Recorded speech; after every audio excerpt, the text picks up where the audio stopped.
हाय दोस्तों, APFC exam की preparation में हमारे पास टाइम बहुत कम है और प्रिपरेशन करने के लिए कंटेंट बहुत ज़्यादा। तो ऐसे में कौन से 5 मोस्ट इंपॉर्टेंट कंपोनेंट्स हैं जो कि डिसाइडिंग फैक्टर साबित हो सकते हैं हमारी सिलेक्शन में, जिनको हम स्किप नहीं कर सकते। और इसके साथ साथ मैं आप लोगों को एंड में ये भी बताने वाला हूं कि कौन से ऐसे 2 कंपोनेंट हैं जिनको इन 5 कंपोनेंट के साथ आप पढ़िए ताकि आप एग्जाम में 80% क्वेश्चन को टारगेट कर पाएं। तो शुरुआत करते हैं इस वीडियो की। तो हम किस बेसिस पर ये डिसाइड करते हैं कि भाई कौन सा कंपोनेंट बहुत इंपॉर्टेंट है, किसको हाई प्रायोरिटी देनी है। तो उसका एक ही आंसर है कि भाई हमें पीवाईक्यू की एनालिसिस करनी चाहिए और वहां से हमें नंबर ऑफ क्वेश्चंस के बेसिस पे आइडिया लगता है कि भाई किस कंपोनेंट की वेटेज हाई है और किस कंपोनेंट की वेटेज लो है।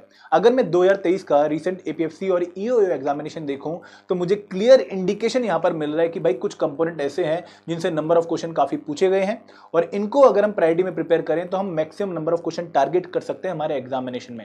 दूसरे कंपोनेंट कौन से हैं? सबसे पहले जो मैक्सिमम वेटेज वाला कंपोनेंट है वो है जर्नल इंग्लिश, जिससे 2023 एग्जामिनेशन में ईओयू में और एपीएफसी दोनों में ही 20 क्वेश्चंस पूछे गए। मतलब 120 में से 20 क्वेश्चन सिर्फ इंग्लिश के पूछे गए। उसके बाद क्वांट एंड रीजनिंग और अकाउंटेंसी, इन दोनों से ही 15-15 क्वेश्चन पूछे गए। तो यहां पर अब इन 3 कंपोनेंट्स की कंबाइंड वेटेज कितनी हो गई? 50। ठीक है, आउट ऑफ 120। इसके बाद अगर हम 2 कंपोनेंट और ऐड कर लें जिनमें आता है आईआर एंड लेबर लॉ और कंप्यूटर नॉलेज, तो यहां पे हमारे 25 क्वेश्चन और हो जाते हैं। तो हमारे total 75 question out of 120 in 5 component से आ रहे हैं। तो 2/3 ऑफ पेपर आप लोगों का पूछा जा रहा है फ्रॉम दीज 5 कंपोनेंट्स ओनली। तो इन कंपोनेंट्स को आप बिल्कुल भी मिस नहीं कर सकते। मैं दोबारा रिटेट करना चाहूंगा।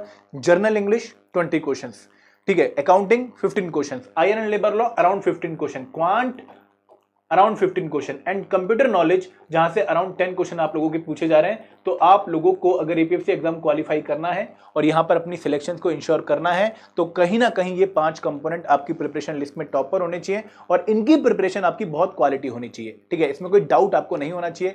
अब दोस्तों, मैंने आपसे प्रॉमिस किया था कि मैं इस वीडियो के एंड में आपको ये भी बताऊंगा कि भाई कौन से ऐसे 2 कंपोनेंट हैं जो आप लोगों ने इनके साथ ऐड करने हैं ताकि आप लोगों को 80% क्वेश्चन टारगेट करने का मौका मिले। तो वो 2 कंपोनेंट हैं हिस्ट्री एंड कल्चर, जिससे 2023 एग्जामिनेशन में एपीएफसी और ईओयू दोनों में ही अराउंड 10 क्वेश्चन पूछे गए, और जनरल साइंस जहां पर अगेन 10 क्वेश्चन पूछे गए।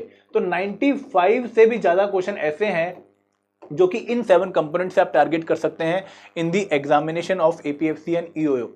दोस्तों, ये तो बात रही कि भाई कौन से कंपोनेंट मोस्ट इंपॉर्टेंट हैं, इनको प्रिपेयर कैसा करना है।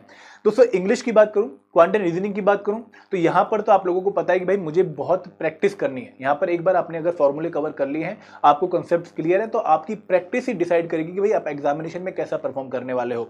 तो क्वांट, रीजनिंग, इंग्लिश और इन कंपोनेंट्स के लिए आपको बहुत सारी प्रैक्टिस करनी चाहिए। कंप्यूटर नॉलेज, मैं आपको यही सजेस्ट करूंगा कि भाई एक बार किसी भी डॉक्यूमेंट को जहां पर बेसिक्स कंप्यूटर के कवर कर रखें, जैसे कि सॉफ्टवेयर के बारे में, हार्डवेयर के बारे में, कंट्रोल कीज के बारे में, ठीक है, जनरेशन ऑफ कंप्यूटर्स के बारे में, तो वहां पर अगर आपने वो डॉक्यूमेंट पढ़ लिया है तो उसके बाद आप किसी भी जो पब्लिकेशन की बुक है, जैसे फॉर एग्जांपल अरिहंत की या फिर ल्यूसेंट की, उनको फॉलो करके बहुत सारे क्वेश्चंस को प्रैक्टिस करिए, क्योंकि बहुत बार एग्जामिनेशन में डायरेक्ट क्वेश्चन पूछे गए हैं उन बुक से। और कंप्यूटर में प्रैक्टिस आप लोगों के लिए वरदान साबित हो सकती है दोस्तों, क्योंकि ये एक ऐसा कंपोनेंट है जिसको मैं लो हैंगिंग फ्रूट बोलता हूं एग्जामिनेशन का। ठीक है, इसके बाद अगर मैं बात करूं अकाउंटेंसी की, तो सो ट्रस्ट मी, यहां पर आपको पीएचडी नहीं करनी है, आपका बहुत हाई लेवल नहीं होना चाहिए।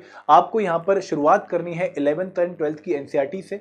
आपके बेसिक्स कवर होने चाहिए अकाउंटेंसी के, आपको सारे जो अकाउंटिंग स्टैंडर्ड है उनके बारे में पता होना चाहिए, and last but not the least आपको जो है थोड़े बहुत फॉर्मूला बेस्ड न्यूमेरिकल की प्रैक्टिस करनी है, और अगेन आप यहां पर काफी अच्छा स्कोर कर सकते हो। आईआर एंड लेबर लॉ में कहूंगा कि थोड़ा सा बड़ा कंपोनेंट है, आपके अराउंड 25 डेज लगेंगे अगर आप 3 घंटे पढ़ रहे हैं डेली। लेकिन यहाँ पर आईआर थ्योरेटिकल सब्जेक्ट है और लेबर लॉस आपको परेशान करने वाले हैं, क्योंकि 12 लेबर लॉस आपको प्रिपेयर करने हैं और वो बहुत प्रोविजन बेस्ड क्वेश्चन आपसे एग्जाम में पूछे जाते हैं, तो आपको काफी फैक्चुअल डाटा वहां पर कवर करना पड़ेगा। बट ट्रस्ट मी, अगर कंपोनेंट की वेटेज हाई है तो आपको टाइम लगाना चाहिए, है। और अगर मैं हिस्ट्री एंड कल्चर की बात करूं दोस्तों, अगर मैं 2023 के पेपर की बात करूं तो मॉडरेट एंड इजी क्वेश्चन जो है वो अराउंड 75% थे, तो काफी अच्छा ये नंबर होता है। अगर हम यूपीएससी के पेपर की बात करें तो आप लोग अगर यूपीएससी में या फिर एसएससी में हिस्ट्री पढ़ रहे हो तो वही हिस्ट्री को फैक्चुअल डाटा के थ्रू और कवर कर लो ताकि आप इन क्वेश्चंस को टारगेट कर पाओ। तो जनरल साइंस क्लास 6 से लेकर 10th की एनसीईआरटी जो है वो मोर देन इनफ है आपके इस एग्जाम को टारगेट करने के लिए। ट्रस्ट मी, यहां पर भी आप लोगों को प्रैक्टिस बहुत ज्यादा करनी पड़ेगी।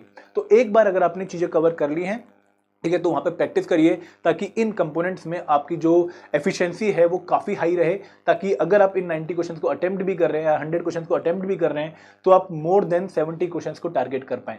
और दोस्तों अगर आप ये कर पा रहे हैं तो आपकी सिलेक्शन को कोई नहीं रोक पा रहा। तो जब मैं इस वीडियो के स्टार्टिंग में आपको बता रहा था कि भाई कौन से ऐसे कंपोनेंट्स हैं जो कि डिसाइडिंग फैक्टर साबित हो सकते हैं, तो अब शायद आपको आइडिया लग गया होगा कि भाई IR and labour law, accountancy, then quant और उसके बाद इंग्लिश एंड कंप्यूटर नॉलेज, ये 5 कंपोनेंट्स तो प्रायोरिटी में प्रिपेयर करने हैं। और दूसरी बात कि अगर टाइम मिलता है और हमें देना भी पड़ेगा टाइम एक्चुअल में, तो हमें हिस्ट्री और जनरल साइंस भी प्रिपेयर करने हैं। दोस्तों एक बात और ध्यान रखिएगा यहाँ पर कि जब मैं आपको बोल रहा हूँ कि ये 7 कंपोनेंट आपने प्रिपेयर करने, इसका मतलब ये नहीं कि बाकी सारे कंपोनेंट्स आपको अवॉइड भी कर देने। यूपीएससी में सिलेक्शन उन्हीं लोगों की होती है जिनका सिंपल क्वेश्चन किसी भी कंपोनेंट का गलत नहीं होता है। तो आपको कंपोनेंट तो सारे ही प्रिपेयर करने हैं, लेकिन प्रायोरिटी या फिर हाई जो आपका कंसंट्रेशन है वो इन कंपोनेंट्स पे रहना चाहिए, ताकि इन कंपोनेंट्स की रिवीजन भी आप मल्टीपल टाइम कर पाओ और यहाँ पर आप हमेशा मैक्सिमम स्कोर करो ताकि एग्जाम में आपको अच्छा रिजल्ट मिले।